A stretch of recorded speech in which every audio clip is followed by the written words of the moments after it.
ಸ್ನೇಹಿತರೆ, ನಾನಿವತ್ತು ನಿಮಗೆ ಎಕ್ಸ್ಪ್ಲೇನ್ ಮಾಡ್ತಿರೋದು 2023ರಲ್ಲಿ ಬಿಡುಗಡೆಯಾಗಿದ್ದ ಕೇರಳ ಕ್ರೈಮ್ ಫೈಲ್ಸ್ ಎಂಬ ಮಲಯಾಳಂ ಭಾಷೆಯ one of the best mystery ಹಾಗೂ ಕ್ರೈಮ್ ಥ್ರಿಲ್ಲರ್ ವೆಬ್ ಸೀರೀಸ್. ಈ ಮೂವಿಯ ಕಾನ್ಸೆಪ್ಟ್ ಏನಂದ್ರೆ, ಕೇರಳದ ಒಂದು ಲಾಡ್ಜ್ ನಲ್ಲಿ ಒಬ್ಬಳು ಪ್ರಾಸ್ಟಿಟ್ಯೂಟ್ ಮಹಿಳೆ ತುಂಬಾನೇ ನಿಗೂಢವಾಗಿ ಕೊಲೆಯಾಗಿರ್ತಾಳೆ.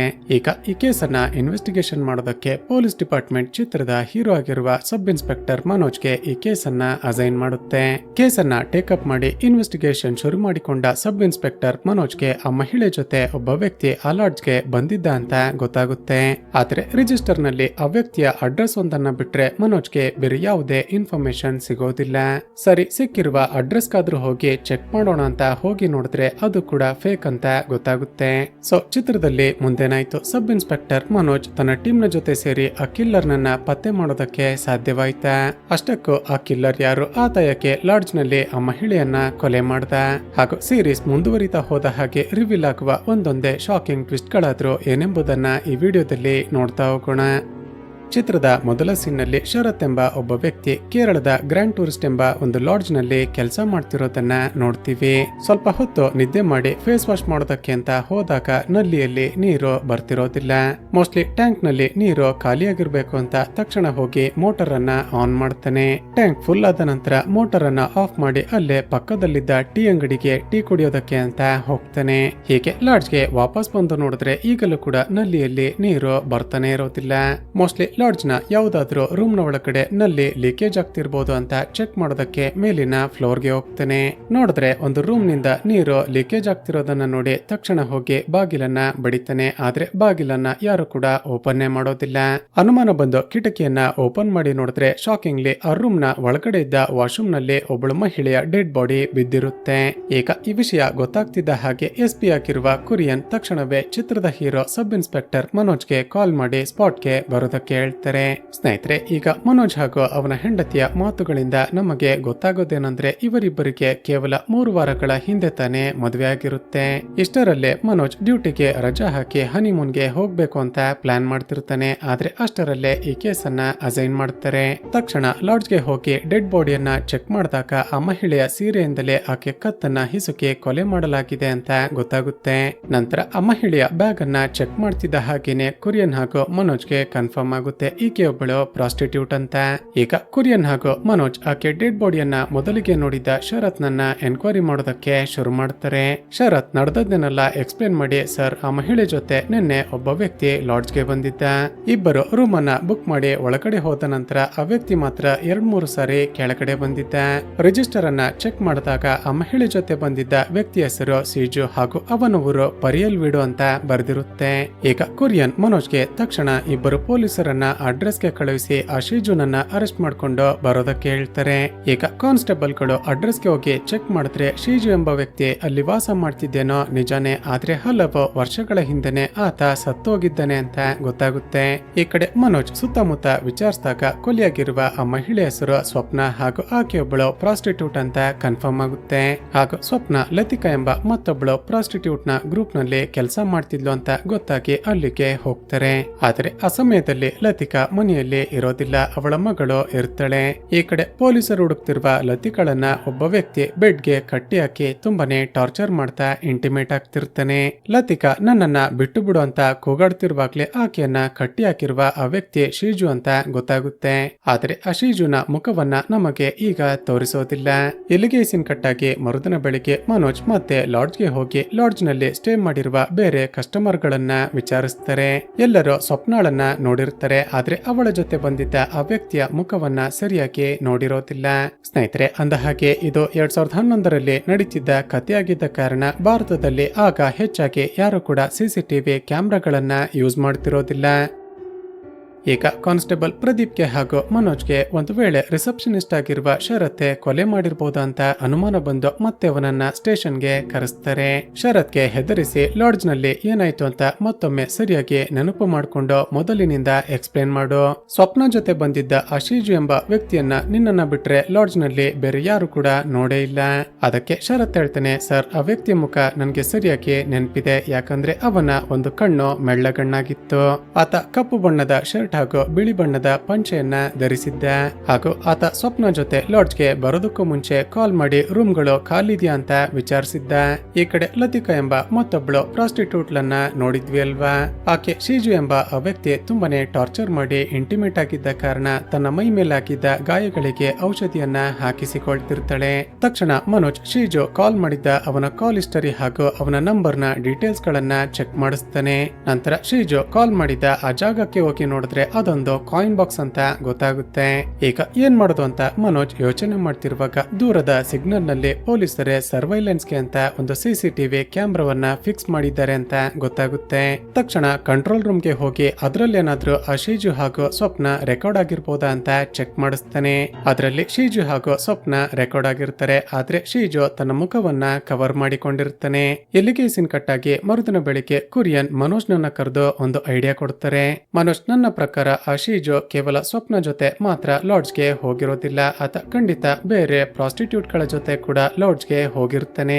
ನೀನೊಂದು ಕೆಲಸ ಮಾಡು, ತಕ್ಷಣ ಸ್ಟಾಫ್ ಅನ್ನ ಬೇರೆ ಬೇರೆ ಲಾಡ್ಜ್ ಗಳಿಗೆ ಕಳಿಸಿ ಶೀಜು ಏನಾದ್ರೂ ಅಲ್ಲಿಗೆ ಹೋಗಿದ್ನ ಅಂತ ಚೆಕ್ ಮಾಡಿಸು. ಹೀಗೆ ಕುರಿಯನ್ ಹಾಗೂ ಮನೋಜ್ ಡಿಸ್ಕಸ್ ಮಾಡ್ತಿರುವಾಗ ಅದೇ ಸಮಯಕ್ಕೆ ಪೊಲೀಸರು ನನ್ನನ್ನ ಹುಡುಕಿಕೊಂಡು ಬಂದಿದ್ರು ಅಂತ ಗೊತ್ತಾಗಿ ಲತಿಕಾ ಸ್ಟೇಷನ್ಗೆ ಬರ್ತಾಳೆ. ಸ್ವಪ್ನ ಬಗ್ಗೆ ವಿಚಾರಿಸಿದಾಗ, ಹೌದು ಸರ್, ನಾವಿಬ್ರು ಕಳೆದ ಹಲವಾರು ವರ್ಷಗಳಿಂದ ಪ್ರಾಸ್ಟಿಟ್ಯೂಷನ್ ಮಾಡ್ತಿದ್ದೀವಿ. ಹೀಗೆ ಲತಿಕಾ ಸ್ವಪ್ನ ಬಗ್ಗೆ ಹೇಳ್ತಿರುವಾಗ ಅವಳ ಕುತ್ತಿಗೆಯಲ್ಲಿ ಗಾಯವಾಗಿರೋದನ್ನ ಮನೋಜ್ ಅಬ್ಸರ್ವ್ ಮಾಡ್ತಾನೆ. ಏನಾಯ್ತು ಅಂತ ವಿಚಾರಿಸಿದಾಗ, ಸರ್, 2 ದಿನಗಳ ಹಿಂದೆ ಶೀಜು ಎಂಬ ಒಬ್ಬ ಕಸ್ಟಮರ್ ನನ್ನ ಬಳಿ ಬಂದಿದ್ದ. ನನ್ನ ಕೈಕಾಲುಗಳನ್ನ ಬೆಡ್ಗೆ ಕಟ್ಟಿ ಹಾಕಿ ತುಂಬಾನೇ ಟಾರ್ಚರ್ ಮಾಡಿ ಇಂಟಿಮೇಟ್ ಆದ. ಈಗ ಲತಿಕಾ ಶೀಜು ಎಂಬ ಹೆಸರನ್ನ ಹೇಳ್ತಿದ್ದ ಹಾಗೆ ಮನೋಜ್ಗೆ ಒಂದೇ ಸರಿ ಶಾಕ್ ಆಗುತ್ತೆ. ಈಗ ಸ್ವಪ್ನಳ ಕೊಲೆಯ ಕೇಸ್ನಲ್ಲಿ ತಾವು ಕೂಡ ಶೀಜುನನ್ನೇ ಹುಡುಕ್ತಿದ್ದ ಕಾರಣ ತಕ್ಷಣವೇ ಲತಿಕಾ ಸ್ಟೇ ಮಾಡಿದ್ದ ಆ ಲಾಡ್ಜ್ಗೆ ಹೋಗ್ತಾರೆ. ರಿಜಿಸ್ಟರ್ ಅನ್ನ ಚೆಕ್ ಮಾಡ್ತಾರೆ. ಆದ್ರೆ ಲತಿಕಾ ಆಗಾಗ ಆ ಲಾಡ್ಜ್ಗೆ ಹೋಗ್ತಿದ್ದ ಕಾರಣ ಕೇವಲ ಅವಳ ಅಡ್ರೆಸ್ ಮಾತ್ರ ಎಂಟ್ರಿ ಆಗಿರುತ್ತೆ. ನಂತರ ರೂಮ್ಗೆ ಹೋಗಿ ಏನಾದ್ರೂ ಕ್ಲೂಗಳು ಸಿಗುತ್ತಾ ಅಂತ ಚೆಕ್ ಮಾಡಿದಾಗ ಸೇದಿ ಬಿಸಾಕಿರುವ ಸಿಗರೇಟ್ ಬಟ್ಸ್ ಗಳ ಜೊತೆ ಒಂದಷ್ಟು ಬಿಲ್ ಗಳು ಸಿಗುತ್ತವೆ. ತಕ್ಷಣ ಬಿಲ್ ನಲ್ಲಿ ಮೆನ್ಷನ್ ಆಗಿದ್ದ ಅಂಗಡಿಗೆ ಹೋಗಿ ವಿಚಾರಿಸಿದಾಗ ಶೀಜುನ ಅಡ್ರೆಸ್ ಸಿಗುತ್ತೆ. ತಕ್ಷಣ ಅವನ ಮನೆಗೆ ಹೋಗಿ ನೋಡಿದ್ರೆ ಶೀಜು ಇರೋದಿಲ್ಲ, ಅವನ ಹೆಂಡತಿ ಇರ್ತಾಳೆ. ಅವಳನ್ನ ವಿಚಾರಿಸಿದಾಗ ಗೊತ್ತಾಗೋದೇನಂದ್ರೆ ಶೀಜು ಒಂದು ಪೊಲಿಟಿಕಲ್ ಪಾರ್ಟಿಯ ಲೀಡರ್ ಅಂತ. ನಂತರ ಶೀಜುನ ಫೋಟೋ ಇದೆ ಅಂತ ಕೇಳಿದಾಗ ಆ ಮಹಿಳೆ ತಮ್ಮಿಬ್ಬರ ಮದುವೆಯ ಫೋಟೋವನ್ನ ತೋರಿಸ್ತಾಳೆ. ನಿನ್ನ ಗಂಡನಿಗೆ ಒಂದು ಕಣ್ಣು ಮೆಳ್ಳಗಣ್ಣಿದೆಯಾ ಅಂತ ವಿಚಾರಿಸಿದಾಗ ಇಲ್ವಲ್ಲ, ಅವರ 2 ಕಣ್ಣುಗಳು ಕೂಡ ಸರಿಯಾಗಿದೆ ಅಂತ ಹೇಳ್ತಾಳೆ. ಈಗ ಇವಳ ಮಾತುಗಳನ್ನ ಕೇಳಿ ಶಾಕ್ ಆದ ಮನೋಜ್ ಹಾಗೂ ಅವನ ಟೀಮ್ಗೆ ಹಾಗಾದ್ರೆ ನಾವು ಹುಡುಕ್ತಿರುವ ಶೀಜು ಇವನಲ್ವಾ ಅಂತ ಕನ್ಫ್ಯೂಷನ್ ಶುರುವಾಗುತ್ತೆ. ಈಗ ಶೀಜುನ ಫೋಟೋವನ್ನ ತೆಗೆದುಕೊಂಡು ಹೋಗಿ ಲತಿಕಾಗೆ ತೋರಿಸಿದಾಗ, ಹೌದು ಸರ್, ಇವನೇ ನನ್ನ ಮೇಲೆ ಅಟ್ಯಾಕ್ ಮಾಡಿದ್ದು ಅಂತ ಹೇಳ್ತಾಳೆ. ನಂತರ ಶರತ್ಗೆ ಆ ಫೋಟೋವನ್ನ ತೋರಿಸಿದಾಗ, ಸರ್, ಇದೊಂದು ಹಳೆಯ ಫೋಟೋ, ನನ್ಗೆ ಯಾಕೋ ಡೌಟ್ ಆಗ್ತಿದೆ ಅಂತ ಹೇಳ್ತಾನೆ. ಈಗ ಮನೋಜ್ ಯಾವುದಕ್ಕೋ ಇರ್ಲಿ ಅಂತ ಆ ಪೊಲಿಟಿಕಲ್ ಲೀಡರ್ ಆಗಿರುವ ಶೀಜುನನ್ನ ಅರೆಸ್ಟ್ ಮಾಡ್ಕೊಂಡು ಬರ್ತಾನೆ. ನೀನು 2 ದಿನಗಳ ಹಿಂದೆ ಗ್ರ್ಯಾಂಡ್ ಟೂರ್ ಲಾಡ್ಜ್ಗೆ ಸ್ವಪ್ನ ಎಂಬ ಮಹಿಳೆ ಜೊತೆ ಹೋಗಿದ್ದ ಅಂತ ವಿಚಾರಿಸಿದಾಗ ಇಲ್ಲ ಅಂತ ಹೇಳ್ತಾನೆ. ನಂತರ ಲತಿಕಾ ಎಂಬ ಮಹಿಳೆ ಜೊತೆ ಹೋಗಿದ್ದ ಅಂತ ವಿಚಾರಿಸಿದಾಗ ಗಾಬರಿಯಾಗಿ ಇಲ್ಲ ಅಂತ ಹೇಳ್ತಾನೆ. ಅದೇ ಸಮಯಕ್ಕೆ ಬಸ್ ನಲ್ಲಿ ಟ್ರಾವೆಲ್ ಮಾಡ್ತಿದ್ದಾಗ ಒಬ್ಬ ಕಳ್ಳ ಚೈನ್ ಸ್ನ್ಯಾಚಿಂಗ್ ಮಾಡೋದಕ್ಕೆ ಪ್ರಯತ್ನ ಪಟ್ಟ ಅಂತ ಬಸ್ ನಲ್ಲಿ ಟ್ರಾವೆಲ್ ಮಾಡ್ತಿದ್ದ ಪ್ಯಾಸೆಂಜರ್ ಗಳು ಆ ಕಳ್ಳನನ್ನ ಎಳೆದುಕೊಂಡು ಸ್ಟೇಷನ್ಗೆ ಬಂದಿರುತ್ತಾರೆ. ಜೊತೆಗೆ ಶೀಜು ಒಂದು ಪೊಲಿಟಿಕಲ್ ಪಾರ್ಟಿಯ ಲೀಡರ್ ಆಗಿದ್ದ ಕಾರಣ ಪಾರ್ಟಿಯ ಕಾರ್ಯಕರ್ತರು ಸ್ಟೇಷನ್ ಬಳಿ ಬಂದು ಧರಣಿ ಮಾಡ್ತಿರ್ತಾರೆ. ಈಗ ಈ ವಿಷಯ ಎಸ್ಪಿ ಕುರಿಯನ್ಗೆ ಗೊತ್ತಾಗ್ತಿದ್ದ ಹಾಗೆ ತಕ್ಷಣವೇ ಸ್ಟೇಷನ್ಗೆ ಬಂದು ಮನೋಜ್ಗೆ ಸರಿಯಾಗಿ ಬೈತಾರೆ. ಮನೋಜ್, ನಿನಗೆ ಯಾರ ಮೇಲಾದ್ರೂ ಅನುಮಾನ ಬಂದ್ರೆ ಸರಿಯಾಗಿ ಎವಿಡೆನ್ಸ್ ಇಲ್ಲದೆ ಅವರನ್ನ ಅರೆಸ್ಟ್ ಮಾಡೋದಕ್ಕೆ ಹೇಗೆ ಸಾಧ್ಯ? ಸ್ವಪ್ನ ಕೊಲೆಯಾದ ಸಮಯದಲ್ಲಿ ಈ ಶೀಜು ತನ್ನ ಪಾರ್ಟಿಯ ಲೀಡರ್ ಗಳ ಜೊತೆ ಒಂದು ಮೀಟಿಂಗ್ ಅನ್ನ ಅಟೆಂಡ್ ಮಾಡಿದ್ದ ಅಂತ ನ್ಯೂಸ್ ಪೇಪರ್ ನಲ್ಲೇ ಪಬ್ಲಿಷ್ ಆಗಿದೆ. ಜೊತೆಗೆ ನೀನು ಅರೆಸ್ಟ್ ಮಾಡಿರುವ ಶೀಜುನ DNA ಸ್ಯಾಂಪಲ್ ಗಳು ಕೊಲೆಯಾಗಿರುವ ಸ್ವಪ್ನಳ ಡೆಡ್ ಬಾಡಿ ಜೊತೆ ಮ್ಯಾಚ್ ಆಗ್ತಿಲ್ಲ. ನನಗೆ ಹೈಯರ್ ಆಫೀಸರ್ಸ್ ಗಳಿಂದ ಹಾಗೂ ಪೊಲಿಟಿಕಲ್ ಲೀಡರ್ ಗಳಿಂದ ತುಂಬಾನೇ ಪ್ರೆಷರ್ ಬರ್ತಿದೆ. ತಕ್ಷಣ ಆ ಶೀಜುನನ್ನ ರಿಲೀಸ್ ಮಾಡುವಂತ ಬೈದು ಬಿಡ್ತಾರೆ. ಈ ಕಡೆ ಬಸ್ ನಲ್ಲಿ ಕಳ್ಳನನ್ನ ಹಿಡಿದುಕೊಂಡು ಬಂದಿದ್ದ ಪ್ಯಾಸೆಂಜರ್ ಗಳು ತಮ್ಮ ತಮ್ಮ ಸ್ಟೇಟ್ಮೆಂಟ್ ಹಾಗೂ ಅಡ್ರೆಸ್ ಅನ್ನ ಬರೆದು ಕೊಟ್ಟು ಅಲ್ಲಿಂದ ಹೋಗ್ತಾರೆ. ನಂತರ ಒಬ್ಬ ಕಾನ್ಸ್ಟೇಬಲ್ ಆ ಡೀಟೇಲ್ಸ್ ಗಳನ್ನ ಸಿಸ್ಟಮ್ ಗೆ ಎಂಟ್ರಿ ಮಾಡ್ತಿದ್ದಾಗ ಒಂದು ಹೆಸರನ್ನ ನೋಡಿ ತುಂಬಾನೇ ಶಾಕ್ ಆಗಿರುತ್ತಾನೆ. ಯಾಕಂದ್ರೆ ಸ್ಟೇಟ್ಮೆಂಟ್ ಕೊಟ್ಟಿದ್ದ ಪ್ಯಾಸೆಂಜರ್ ಗಳ ಲಿಸ್ಟ್ ಅಲ್ಲಿ ಶೀಜು ಪರಿಯಲ್ವಿಡು ಎಂಬ ಅಡ್ರೆಸ್ ಕೂಡ ಮೆನ್ಷನ್ ಆಗಿರುತ್ತೆ. ಈಗ ಪೊಲೀಸರು ಹುಡುಕ್ತಿರುವ ನಿಜವಾದ ಕಿಲ್ಲರ್ ಶೀಜು ಆ ಬಸ್ ನಲ್ಲಿ ಟ್ರಾವೆಲ್ ಮಾಡ್ತಿರೋದನ್ನ ತೋರಿಸಿ ಕಟ್ ಮಾಡ್ತಾರೆ. ಈಗ ಮನೋಜ್ ಹಾಗೂ ಹೈಯರ್ ಆಫೀಸರ್ ಗಳಿಗೆ ತಾವು ಹುಡುಕ್ತಿರುವ ಆ ಕಿಲ್ಲರ್ ಶೀಜು ತಮಗೆ ಗೊತ್ತಾಗದ ಹಾಗೇನೆ ಸ್ಟೇಷನ್ಗೆ ಬಂದು ವಾಪಸ್ ಹೋದ ಅಂತ ಗೊತ್ತಾಗಿ ತುಂಬಾನೇ ಶಾಕ್ ಆಗಿರುತ್ತೆ. ಈಗ ಮನೋಜ್ಗೆ ಒಂದು ವಿಷಯ ಫ್ಲಾಶ್ ಆಗುತ್ತೆ. ಸರ್, ಆ ಕಿಲ್ಲರ್ ಧೈರ್ಯವಾಗಿ ಸ್ಟೇಷನ್ಗೆ ಬಂದು ಹೋಗಿರೋದನ್ನ ನೋಡಿದ್ರೆ ಖಂಡಿತ ಅವನಿಗೆ ಸ್ವಪ್ನ ಸತ್ತಿದ್ದಾಳೆ ಅಂತ ಗೊತ್ತಿಲ್ಲ ಅನ್ಸುತ್ತೆ. ಯಾಕಂದ್ರೆ ಸ್ವಪ್ನಾಳ ಕೊಲೆಯ ಕೇಸ್ನಲ್ಲಿ ಪೊಲೀಸರು ತನ್ನನ್ನ ಹುಡುಕ್ತಿದ್ದಾರೆ ಅಂತ ಅವನಿಗೆ ಗೊತ್ತಿದ್ರೆ ಖಂಡಿತ ಆತ ಸ್ಟೇಷನ್ಗೆನೆ ಬರ್ತಿರ್ಲಿಲ್ಲ. ಇಲ್ಲಿಗೆ ಕಟ್ಟಾಗಿ ಮತ್ತೊಂದು ಕಡೆ ಕರೀಂ ಎಂಬ ಒಬ್ಬ ವ್ಯಕ್ತಿ ತನ್ನ ಮಗನಿಗೆ ಶೀಜುನ ಮೇಲೆ ಕಂಪ್ಲೇಂಟ್ ಕೊಡ್ತೀನಿ, ಆತ ನನ್ನನ್ನೇ ಕೊಲೆ ಮಾಡ್ತೀನಿ ಅಂತ ಥ್ರೆಟನ್ ಮಾಡ್ತಿದ್ದಾನೆ. ಅದಕ್ಕೆ ಕರೀಂನ ಮಗ ಸರಿ ಅವನ ಡೀಟೇಲ್ಸ್ ಅನ್ನ ಎತ್ತಿಟ್ಟುಕೋ, ಇಬ್ಬರು ಹೋಗಿ ಕಂಪ್ಲೇಂಟ್ ಕೊಡೋಣ ಅಂತ ಹೇಳ್ತಾನೆ. ಮತ್ತೊಂದು ಕಡೆ ಪೊಲೀಸರು ಸಿಟಿಯ ಎಲ್ಲ ಲಾಡ್ಜ್ ಗಳಿಗೆ ಹೋಗಿ ಶೀಜುನ ಬಗ್ಗೆ ಏನಾದ್ರೂ ಕ್ಲೂಗಳು ಸಿಗುತ್ತಾ ಅಂತ ಚೆಕ್ ಮಾಡ್ತಿರ್ತಾರೆ. ಹೀಗೆ ವಿಚಾರಿಸ್ತಾ ಕರೀಂನ ಹೋಟೆಲ್ಗೆ ಹೋದಾಗ ಆತ ಪೊಲೀಸರನ್ನ ನೋಡಿ, ಸರ್, ನಾನು ಒಬ್ಬ ವ್ಯಕ್ತಿಯ ಮೇಲೆ ಕಂಪ್ಲೇಂಟ್ ಕೊಡಬೇಕು ಅಂತ ಹೇಳ್ತಾನೆ. ಆದ್ರೆ ಕರೀಂನ ಹೋಟೆಲ್ ಮನೋಜ್ನ ಸ್ಟೇಷನ್ ಲಿಮಿಟ್ಗೆ ಬಾರದ ಕಾರಣ ಬೇರೊಂದು ಸ್ಟೇಷನ್ಗೆ ಹೋಗಿ ಕಂಪ್ಲೇಂಟ್ ಕೊಡಿ ಅಂತ ಹೇಳ್ತಾರೆ. ಹೀಗೆ ಮತ್ತೊಂದು ಲಾಡ್ಜ್ಗೆ ಹೋಗಿ ವಿಚಾರಿಸಿದಾಗ ಶೀಜುನ ಹೆಸರು ಹಾಗೂ ಅಡ್ರೆಸ್ ನ ಜೊತೆ ಒಂದು ಮೊಬೈಲ್ ನಂಬರ್ ಸಿಗುತ್ತೆ. ತಕ್ಷಣ ಮನೋಜ್ ಆ ಮೊಬೈಲ್ ನಂಬರ್ ನ ಕಾಲ್ ಹಿಸ್ಟರಿಯನ್ನ ಹಾಗೂ ಲೊಕೇಶನ್ ಅನ್ನ ಜನರೇಟ್ ಮಾಡೋದಕ್ಕೆ ಹೇಳ್ತಾನೆ. ಈಗ ಆ ನಂಬರ್ಗೆ ಹಲವಾರು ಜನ ಕಾಲ್ ಮಾಡಿದ್ದು ಯಾರ್ಯಾರು ಕಾಲ್ ಮಾಡಿದ್ರು ಅಂತ ವಿಚಾರಿಸಿದಾಗ ಒಬ್ಬಳು ಡ್ಯಾನ್ಸ್ ಟೀಚರ್ ಬಗ್ಗೆ ಗೊತ್ತಾಗುತ್ತೆ. ಆಕೆ ಹೇಳೋದೇನೆಂದ್ರೆ, ಸರ್, ನಾನು ಇಲ್ಲಿಗೆ ಬರೋದಕ್ಕೂ ಮುಂಚೆ ಬೇರೊಂದು ಊರಿನಲ್ಲಿ ಮಕ್ಕಳಿಗೆ ಡ್ಯಾನ್ಸ್ ಅನ್ನ ಹೇಳಿಕೊಡ್ತಿದ್ದೆ. ಅಲ್ಲಿ ಆ ಡ್ಯಾನ್ಸ್ ಸ್ಕೂಲ್ ನ ಪಕ್ಕದಲ್ಲೇ ಇದ್ದ ಒಂದು ಹೋಟೆಲ್ ನಲ್ಲಿ ಶೀಜು ಕೆಲಸ ಮಾಡ್ತಿದ್ದ. ನಮಗೆ ಟೀ ಕಾಫಿ ಏನಾದ್ರೂ ಬೇಕಾದ್ರೆ ನಾವು ಶೀಜುಗೆನೆ ಕಾಲ್ ಮಾಡಿ ತರೋದಕ್ಕೆ ಹೇಳ್ತಿದ್ವಿ. ಸರ್, ಶೀಜು ತುಂಬಾನೇ ಒಳ್ಳೆ ವ್ಯಕ್ತಿಯಾಗಿದ್ದ. ನಮ್ಗೆ ಟೀ ಕಾಫಿ ಏನಾದ್ರೂ ಬೇಕಾದ್ರೆ ಬೇಕಾಗುತ್ತೆ ಅಂತ ಅವನ ನಂಬರ್ ಅನ್ನ ಸೇವ್ ಮಾಡಿಕೊಂಡಿದ್ದೆ ಅಂತ ಹೇಳ್ತಾಳೆ. ಈಗ ಆ ಡ್ಯಾನ್ಸ್ ಟೀಚರ್ ಹೇಳಿದ ಕೊಚ್ಚಿಯಲ್ಲಿರುವ ಹೋಟೆಲ್ಗೆ ಹೋಗಿ ಶೀಜುನ ಬಗ್ಗೆ ಆ ಹೋಟೆಲ್ ನ ಓನರ್ ಬಳಿ ವಿಚಾರಿಸ್ತಾರೆ. ಆತ ಹೇಳೋದೇನಂದ್ರೆ, ಹೌದು ಸರ್, ನೀವು ವಿಚಾರಿಸ್ತಿರುವ ಆ ಶೀಜುಗೆ ಮೆಳ್ಳಗಣ್ಣಿದ್ದು ನಿಜಾನೇ. ಆತ ಸುಮಾರು 5 ವರ್ಷಗಳ ಹಿಂದೆ ನನ್ನ ಹೋಟೆಲ್ ನಲ್ಲಿ ಕೆಲಸ ಮಾಡ್ತಿದ್ದ. ಆದ್ರೆ ನಂತರ ಕೆಲಸ ಬಿಟ್ಟು ಬೇರೆ ಕಡೆ ಹೊರಟು ಹೋದ. ನನ್ನ ಹೋಟೆಲ್ಗೆ ಶಿಜು ನನ್ನ ಅಶ್ರಫ್ ಎಂಬ ಮತ್ತೊಬ್ಬ ಹುಡುಗ ಕೆಲಸಕ್ಕೆ ಸೇರಿಸಿದ್ದ ಅಂತ ಡೀಟೇಲ್ಸ್ ಅನ್ನ ಕೊಡ್ತಾನೆ. ಈಗ ಅಶ್ರಫ್ ಬಳಿ ಹೋಗಿ ವಿಚಾರಿಸಿದಾಗ, ಹೌದು ಸರ್, ಅವನನ್ನ ನಾನು ಬೇರೆ ಬೇರೆ ಕಡೆ ಹೋಟೆಲ್ಗಳಲ್ಲಿ ಕೆಲಸಕ್ಕೆ ಸೇರಿಸಿದ್ದೆ. ಆದ್ರೆ ಶಿಜು ಈಗ ಎಲ್ಲಿದ್ದಾನೋ ಗೊತ್ತಿಲ್ಲ ಅಂತ ಶಿಜು ನನ್ನ ಕೆಲಸಕ್ಕೆ ಸೇರಿಸಿದ್ದ ಹೋಟೆಲ್ಗಳ ಅಡ್ರೆಸ್ ಅನ್ನ ಕೊಡ್ತಾನೆ. ಆದ್ರೆ ಮುಂದುವರೆದು, ಸರ್, ನಿಮಗೆ ಈ ರೋಡ್ ಪೊಲೀಸ್ ಸ್ಟೇಷನ್ಗೆ ಹೋದ್ರೆ ಶಿಜು ಬಗ್ಗೆ ಏನಾದ್ರೂ ಡೀಟೇಲ್ಸ್ ಗಳು ಸಿಗಬಹುದು.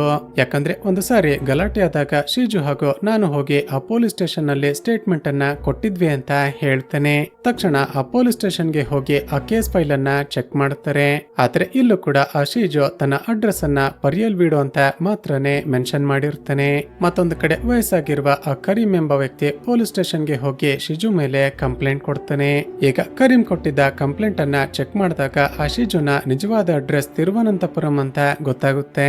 ಈ ಕಡೆ ಮನೋಜ್ ಹಾಗೂ ಅವನ ಟೀಮ್ ನವರು ಶಿಜು ಈ ಹಿಂದೆ ಕೆಲಸ ಮಾಡಿದ್ದ ಬೇರೆ ಬೇರೆ ಹೋಟೆಲ್ ಗಳಿಗೆ ಹೋಗಿ ವಿಚಾರಿಸ್ತಿರ್ತಾರೆ. ಹೀಗೆ ಒಂದು ಹೋಟೆಲ್ ನಲ್ಲಿ ಚೆಕ್ ಮಾಡಿದಾಗ ಆ ಶಿಜುನ ನಿಜವಾದ ಅಡ್ರೆಸ್ ಅಂದ್ರೆ ತಿರುವನಂತಪುರಂ ನಲ್ಲಿರುವ ಅವನ ಅಡ್ರೆಸ್ ಸಿಗುತ್ತೆ.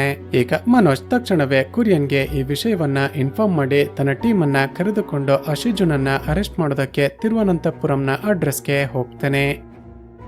ಲೋಕಲ್ ಪೊಲೀಸರನ್ನ ತಮ್ಮ ಜೊತೆ ಕರೆದುಕೊಂಡು ಹೇಗಾದ್ರೂ ಮಾಡಿ ಆ ಶಿಜುನನ್ನ ಅರೆಸ್ಟ್ ಮಾಡಲೇಬೇಕು ಅಂತ ರಾತ್ರಿ ಹೊತ್ತು ಯಾರಿಗೋ ಗೊತ್ತಾಗದ ಹಾಗೆ ಮನೆಯ ಬಳಿ ಹೋಗ್ತಾರೆ. ಈಗ ಪೊಲೀಸರು ಮನೆಯ ಸುತ್ತ ಕವರ್ ಆಗಿ ಡೋರ್ ಬೆಲ್ ಅನ್ನ ಪ್ರೆಸ್ ಮಾಡಿದಾಗ ಶಿಜುನ ಅಣ್ಣ ಬಂದು ಡೋರ್ ಅನ್ನ ಓಪನ್ ಮಾಡ್ತಾನೆ. ತಕ್ಷಣ ಒಳಗಡೆ ಹೋಗಿ ಮನೆಯನ್ನೆಲ್ಲ ಚೆಕ್ ಮಾಡ್ತಾರೆ. ಆದ್ರೆ ಅಲ್ಲಿ ಶಿಜು ಇರೋದೇ ಇಲ್ಲ. ವಿಚಾರಿಸಿದಾಗ ಅವನ ಅಣ್ಣ ಹೇಳೋದೇನಂದ್ರೆ, ಸರ್, ನನ್ನ ತಮ್ಮ ಶಿಜು ಮನೆ ಬಿಟ್ಟು ಹೋಗಿ ಸುಮಾರು 10 ವರ್ಷ ಆಯ್ತು. ಆತ ಕೊನೆಯದಾಗಿ 5 ವರ್ಷದ ಹಿಂದೆ ನಮ್ಮ ತಂದೆ ತೀರಿಕೊಂಡಾಗ ಮನೆಗೆ ಬಂದಿದ್ದ ಅಷ್ಟೇ. ಸರ್, ಶಿಜು ಈ ಊರಲ್ಲಿದ್ದಾಗ ಒಂದಲ್ಲ ಒಂದು ತರಲೆ ಮಾಡ್ಕೊಂಡು ಯಾವಾಗಲೂ ಜಗಳ ಮಾಡಿಕೊಳ್ತಿದ್ದ. ಕೊನೆಗೆ ನಾನೇ ಅವನನ್ನ ಕರೆದುಕೊಂಡು ಹೋಗಿ ಎರ್ನಾಕುಲಂನ ಒಂದು ಹೋಟೆಲ್ ನಲ್ಲಿ ಕೆಲಸಕ್ಕೆ ಸೇರಿಸಿದ್ದೆ. ಎಲ್ಲಿಗೆ ಕಟ್ಟಾಗಿ ಮರುದಿನ ಬೆಳಿಗ್ಗೆ ಕರೀಂ ಎಂಬಾತ ಶಿಜು ಮೇಲೆ ಕಂಪ್ಲೇಂಟ್ ಕೊಟ್ಟಿದ್ದಾನೆ ಅಂತ ಗೊತ್ತಾಗಿ ತಕ್ಷಣ ಅಲ್ಲಿಗೆ ಬರ್ತಾರೆ. ಈಗ ಶಿಜು ಬಗ್ಗೆ ವಿಚಾರಿಸಿದಾಗ ಕರೀಂ ಹೇಳೋದೇನಂದ್ರೆ, ಸರ್, ಹಲವು ವರ್ಷಗಳ ಹಿಂದೆ ಶಿಜು ಒಬ್ಬಳು ಹುಡುಗಿ ಜೊತೆ ನಮ್ಮ ಹೋಟೆಲ್ಗೆ ಬಂದು ಕೆಲಸಕ್ಕೆ ತಂಡಕ್ಕೆ ಸೇರಿಕೊಂಡ. ಅಡ್ರೆಸ್ ಪ್ರೂಫ್ ಅನ್ನ ಕೇಳಿದಾಗ ತಮ್ಮ ಮನೆಯ ಒಂದು ಪತ್ರವನ್ನ ಕೊಟ್ಟಿದ್ದ. ಸರ್, ಅವರಿಬ್ಬರು ತುಂಬಾನೇ ಚೆನ್ನಾಗಿ ಕೆಲಸ ಮಾಡ್ತಿದ್ರು. ಆದ್ರೆ ಒಂದು ದಿನ ನಾನು ಹೋಟೆಲ್ ನಲ್ಲಿ ಇಲ್ಲ ಅನ್ಕೊಂಡು ಕಿಚನ್ಗೆ ಹೋಗಿ ಇಬ್ಬರು ರೊಮ್ಯಾನ್ಸ್ ಮಾಡ್ತಿದ್ರು. ನನಗೆ ತುಂಬಾನೇ ಕೋಪ ಬಂದು ಇಬ್ಬರಿಗೂ ಸರಿಯಾಗಿ ಬೈದು ಕೆಲಸದಿಂದ ತೆಗೆದು ಹಾಕಿಬಿಟ್ಟೆ. ಅಂದಿನಿಂದ ಶಿಜುಗೆ ನನ್ನ ಮೇಲೆ ತುಂಬಾನೇ ಕೋಪ. ನನಗೆ ಆಗಾಗ ಥ್ರೆಟನ್ ಮಾಡ್ತಿದ್ದಾನೆ. ಜೊತೆಗೆ ನನ್ನ ಹೋಟೆಲ್ ಪಕ್ಕದಲ್ಲೇ ಒಂದು ಸಣ್ಣ ಟಿಫನ್ ಸೆಂಟರ್ ಸ್ಟಾರ್ಟ್ ಮಾಡಿ ನನ್ನನ್ನ ಕೊಲೆ ಮಾಡ್ತೀನಿ ಅಂತ ಆಗಾಗ ಧಮಕಿ ಹಾಕ್ತಾನೆ. ಈಗ ಅವನ ಜೊತೆ ಕೆಲಸಕ್ಕೆ ಬಂದಿದ್ದ ಆ ಹುಡುಗಿ ಯಾರು ಅಂತ ವಿಚಾರಿಸಿದಾಗ ಕರೀಂ ಅವಳ ಹೆಸರು ಸಿಸಿಲಿ ಅಂತ ಹೇಳ್ತಾನೆ. ಈಗ ಕರೀಂ ಸಿಸಿಲಿ ಎಂಬ ಹೆಸರನ್ನ ಹೇಳ್ತಿದ್ದ ಹಾಗೇನೆ ಮನೋಜ್ಗೆ ಒಂದು ವಿಷಯ ಫ್ಲಾಶ್ ಆಗುತ್ತೆ. ಆ ದಿನ ಬಸ್ ನಲ್ಲಿ ಒಬ್ಬ ಕಳ್ಳ ಚೈನ್ ಸ್ನಾಚಿಂಗ್ ಮಾಡ್ತಿದ್ದ ಅಂತ ಬಸ್ ನಲ್ಲಿದ್ದ ಪ್ಯಾಸೆಂಜರ್ ಗಳು ಕಳ್ಳನನ್ನ ಎಳೆದುಕೊಂಡು ಸ್ಟೇಷನ್ಗೆ ಬಂದಿದ್ರಲ್ವಾ. ಎಲ್ಲರ ಹೆಸರು ಹಾಗೂ ಸ್ಟೇಟ್ಮೆಂಟ್ ಗಳನ್ನ ಚೆಕ್ ಮಾಡ್ತಿದ್ದಾಗ ಆ ಲಿಸ್ಟ್ ನಲ್ಲಿ ಸಿಸಿಲಿ ಎಂಬ ಹೆಸರನ್ನ ಮನೋಜ್ ನೋಡಿರ್ತಾನೆ. ಹಾಗಾದ್ರೆ ಆ ದಿನ ಅವರಿಬ್ಬರು ಒಟ್ಟಿಗೆನೆ ಬಸ್ ನಲ್ಲಿ ಟ್ರಾವೆಲ್ ಮಾಡ್ತಿದ್ರು ಅಂತ ಕನ್ಫರ್ಮ್ ಆಗಿ ತಕ್ಷಣವೇ ಡೀಟೇಲ್ಸ್ ಅನ್ನ ಚೆಕ್ ಮಾಡ್ತಾನೆ. ತಕ್ಷಣ ಅವಳ ಅಡ್ರೆಸ್ ಅನ್ನ ಪತ್ತೆ ಮಾಡ್ಕೊಂಡು ಅವಳ ಮನೆಗೆ ಹೋಗಿ ನೋಡಿದ್ರೆ ಶಾಕಿಂಗ್ಲಿ ಅವಳ ಗಂಡ ಜೇಕಬ್ ಡೋರ್ ಅನ್ನ ಓಪನ್ ಮಾಡ್ತಾನೆ.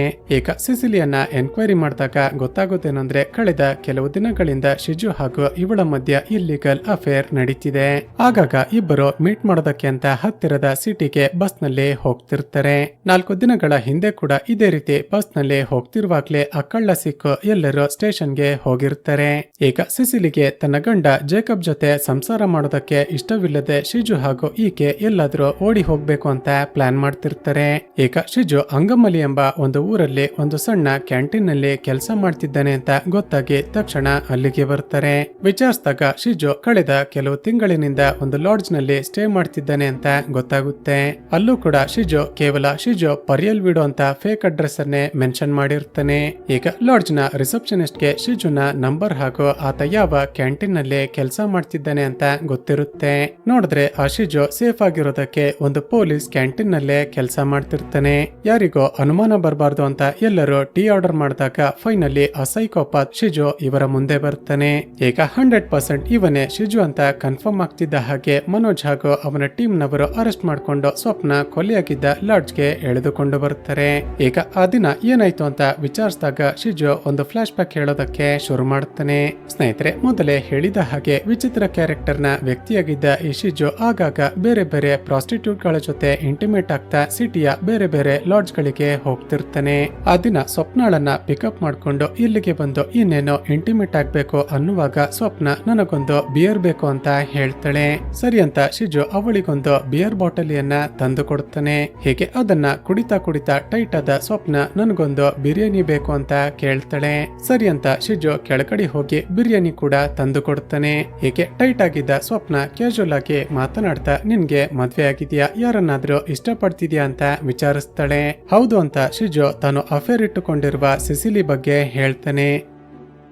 ಅದನ್ನ ಕೇಳಿದ ಸ್ವಪ್ನ ನಗುತ್ತಾ, ಏನೋ ಮದುವೆ ಆಗಿರುವ ಮಹಿಳೆ ಜೊತೆ ಅಫೇರ್ ಅನ್ನ ಇಟ್ಟುಕೊಂಡಿದ್ಯಾ? ಹಾಗಾದ್ರೆ ಮದುವೆಯಾಗಿ ಗಂಡ ಇದ್ರು ಕೂಡ ನಿನ್ನ ಜೊತೆ ಅಫೇರ್ ಇಟ್ಟುಕೊಂಡಿರುವ ಆ ಸಿಸಿಲಿ ಕೂಡ ನನ್ನ ಹಾಗೆ ಪ್ರಾಸ್ಟಿಟ್ಯೂಟೆ ಅಂತ ಕುಡಿದ ನಶೆಯಲ್ಲಿ ಹೇಳಿಬಿಡ್ತಾಳೆ. ಈಗ ಸಿಸಿಲಿ ಬಗ್ಗೆ ಸ್ವಪ್ನ ಹೇಳಿದ ಮಾತುಗಳನ್ನ ಕೇಳಿದ ಶಿಜುಗೆ ತುಂಬಾನೇ ಕೋಪ ಬರುತ್ತೆ. ತಕ್ಷಣ ಆಕೆ ಸೀರೆಯಿಂದಲೇ ಆಕೆ ಕತ್ತನ್ನ ಹಿಸುಕಿ ಬಿಡ್ತಾನೆ. ನೋಡಿದ್ರೆ ಸ್ವಪ್ನ ತಕ್ಷಣ ಅನ್ಕಾನ್ಶಿಯಸ್ ಆಗ್ತಾಳೆ. ನಂತರ ಆಕೆಗೆ ಎಚ್ಚರ ಮಾಡೋದಕ್ಕೆ ಅಂತ ವಾಶ್ರೂಮ್ಗೆ ಕರೆದುಕೊಂಡು ಹೋಗಿ ಮುಖಕ್ಕೆ ನೀರು ಹಾಕ್ತಾನೆ. ನೋಡಿದ್ರೆ ಸ್ವಪ್ನ ಆಗಲೇ ಸತ್ತೋಗಿರ್ತಾಳೆ. ಆಕೆ ಸತ್ತಿದ್ದಾಳೆ ಅಂತ ಗೊತ್ತಾಗ್ತಿದ್ದ ಹಾಗೆ ತುಂಬಾನೇ ಹೆದರಿಕೊಂಡ ಶಿಜು ತಕ್ಷಣವೇ ಅಲ್ಲಿಂದ ಎಸ್ಕೇಪ್ ಆಗಿರ್ತಾನೆ. ಈಗ ಪ್ರೆಸೆಂಟ್ ನಲ್ಲಿ ಅಂದ್ರೆ ಚಿತ್ರದ ಎಂಡ್ ಸೀನ್ ನಲ್ಲಿ ಆ ಶಿಜುನನ್ನ ಅರೆಸ್ಟ್ ಮಾಡಿದಕ್ಕೆ ಮನೋಜ್ ಹಾಗೂ ಅವನ ಟೀಮ್ ನವರಿಗೆ ಡಿಪಾರ್ಟ್ಮೆಂಟ್ ಮೆಡಲ್ಸ್ ಗಳನ್ನ ಕೊಡ್ತಾರೆ. ಹಾಗೂ ಚಿತ್ರದ ಫೈನಲ್ ಸೀನ್ ನಲ್ಲಿ ಸೀಸನ್ 2 ಬಗ್ಗೆ ಇನ್ಫಾರ್ಮೇಶನ್ ಕೊಟ್ಟು ಈ ಸೀರೀಸ್ ಅನ್ನ ಎಂಡ್ ಮಾಡ್ತಾರೆ.